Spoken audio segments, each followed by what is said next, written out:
so excited. I'm sorry. I know I'm acting like a little kid. But that's how I feel. This show is so good. It's so exciting and epic and action-packed. And it makes me feel like a kid in a candy store. Even though I was dancing like I had to pee. I don't know. Anyway. This is episode 12. The dark at the end of the tunnel instead of the light because he's blind. They had some very good puns this shoot. This is not one of the better ones. Anyway. But yeah, this was a really, really good episode. I talked about in the last review how it was pretty much separated into three stories. You had Elektra and Stick, you had the Hand, and you had the Blacksmith / the Punisher.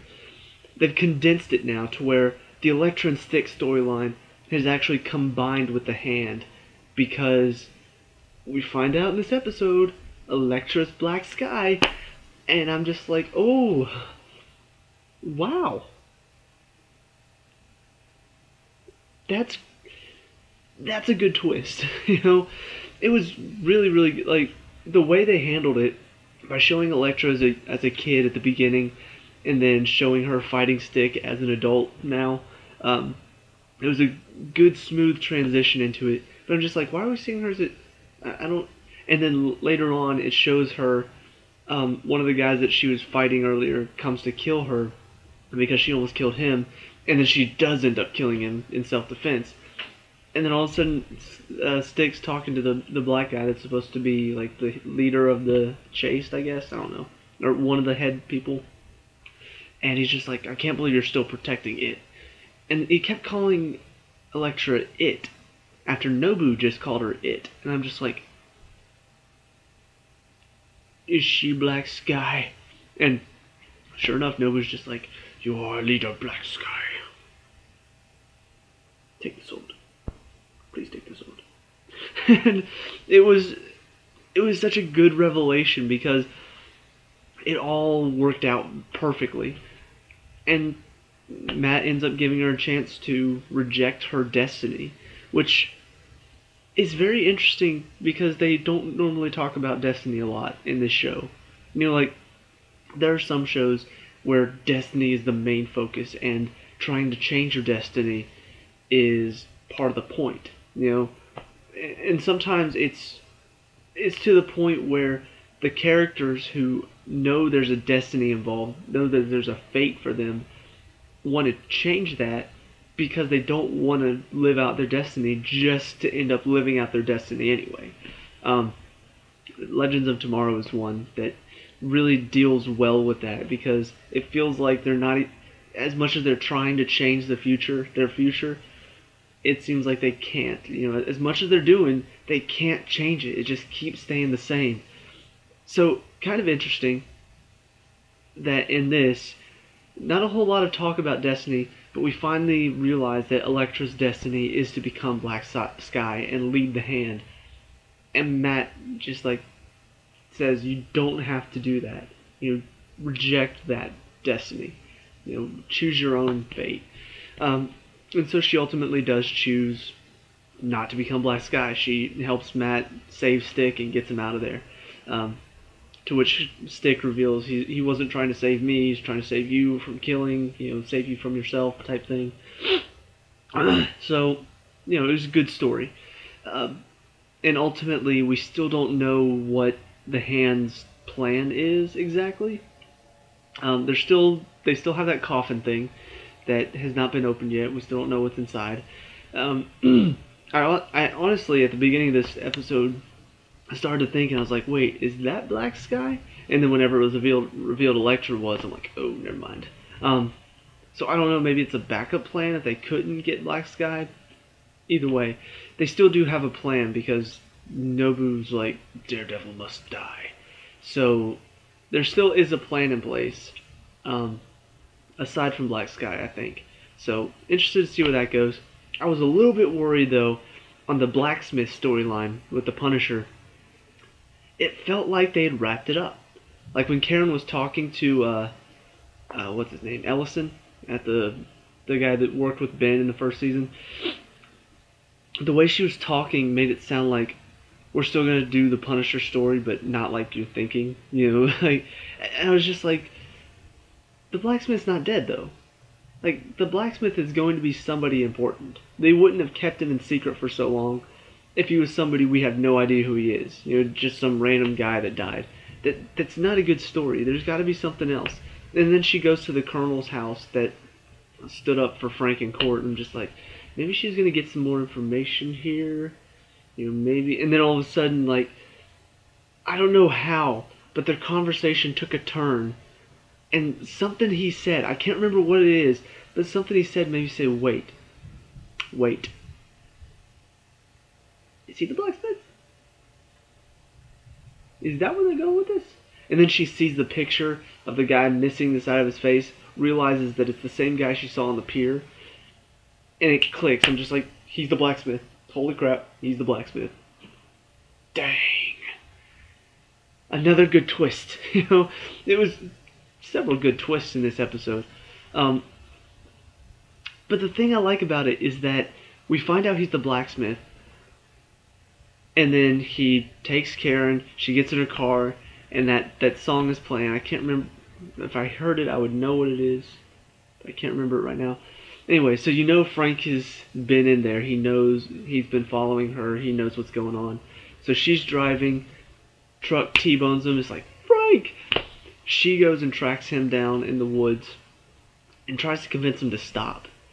And the colonel's saying something about Kandahar? Kandahar, maybe.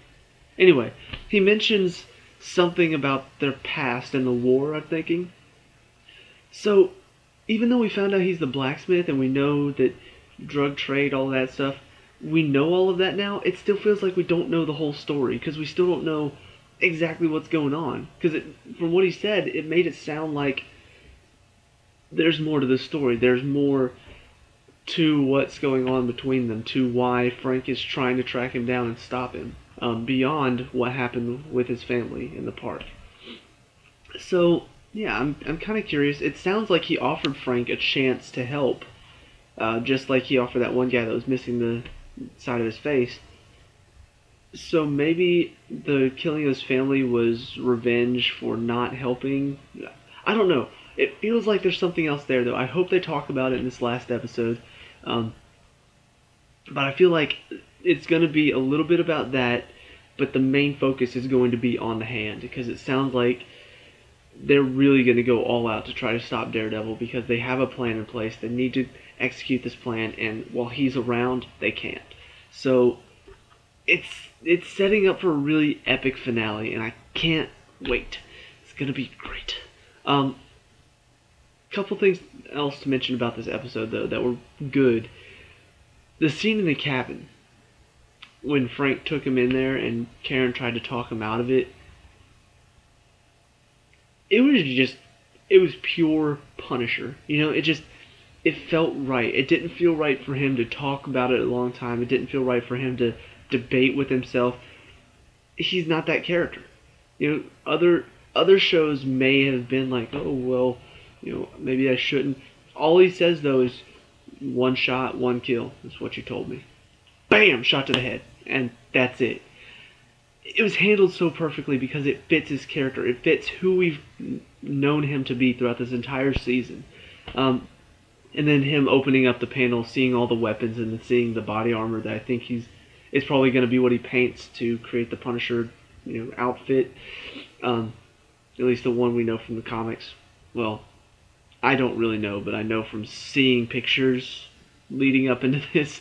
You know, I saw pictures of the Punisher from the comics, and that's what he looked. He has like a skull thing on body armor. Anyway, but the cabin scene was just handled really well. The other thing about this episode, though, I think this was in this episode. Yes, the scene between Matt and Foggy. Once again, feeling like they're going to work it out in the end. This scene, it could mean a whole lot, or it could mean absolutely nothing in the grand scheme of things, depending on what they decide to do at the end of this season. But it is, for right now, the end of Nelson and Murdoch. Um, like I said, though, I feel like they're setting up for them to make up at the end and figure it out and get back to work as Nelson and Murdoch. Um, but on the whole, though, the first season they didn't struggle business-wise. They struggled on their friendship for a little bit, but they worked through it. They struggled with, you know, working with Karen. They struggled with having to represent bad guys, you know, a couple times. So that was the main struggle in the first season. They never really got into business struggles. They have now. You know, it felt like the good next step for their law firm and in general for them to kind of struggle business wise. And obviously they've been struggling friendship wise too, but it felt like a good step for Nelson and Murdoch. It felt like a good next step for them to take. I still think they're going to work it out, though. I still don't think this is going to be like the actual end of Nelson and Murdoch. If they do, though, that would be kind of an interesting turn to take. Like, we had them for one season, and then we had them for a little bit this season. Halfway through, though, it kind of stopped, and I don't know, it'd just be a weird turn to take. So I don't see them closing up Nelson and Murdoch forever, but I do like the fact that they did take the best next step as far as their law firm goes. So, by them I mean the writers. You know, the way they wrote this season was very good as far as Nelson and Murdoch goes. So, like I said, though, this little conversation they have at the beginning about, well, I guess that's it, isn't it? And Foggy's like, are you going to try to convince me? He's like, well, did you want me to convince you? Well, yeah, but I'm relieved you didn't, blah, blah, blah. This could mean absolutely nothing at the end of the season if they decide to work it all out anyway. But it is a nice scene. It's a well done scene. It feels natural. It feels like this is right. This is exactly what should happen. So, yeah, it's a really good episode. Sets up well for the finale, as well as delivering a lot of intense scenes. The scene where he finally learns to track their breath instead of their heartbeat because they've masked their heartbeat is really, really interesting because he's still learning some new things every now and then. I can't remember. He may have already been able to track the heartbeats in the first season. Like, I know he he could hear them in the first season, but I don't know if he ever was able to, if he was already able to do that in a battle. Anyway, but now that he's faced an enemy who's able to mask their heartbeat and mask their movements, now he does have to track something, and they have to exhale. They have to inhale. You know, they can't exert energy without breathing. So it's almost like he's learned a new ability. He's learned a new skill now, and it makes him a better fighter because of it. So very, very good scene there, and just overall really, really good. Very excited to see where it's going from here. Yeah, so excited to see the last episode. Kind of sad though because it's almost over. Yeah, we all hit that moment where it's just like, it's almost over. Like, I'm sure you feel the same way. So let me know how you feel down in the comments below. What did you like about this episode? What was your favorite part? And leave a like and subscribe for more Daredevil. See you at the next review. Peace out.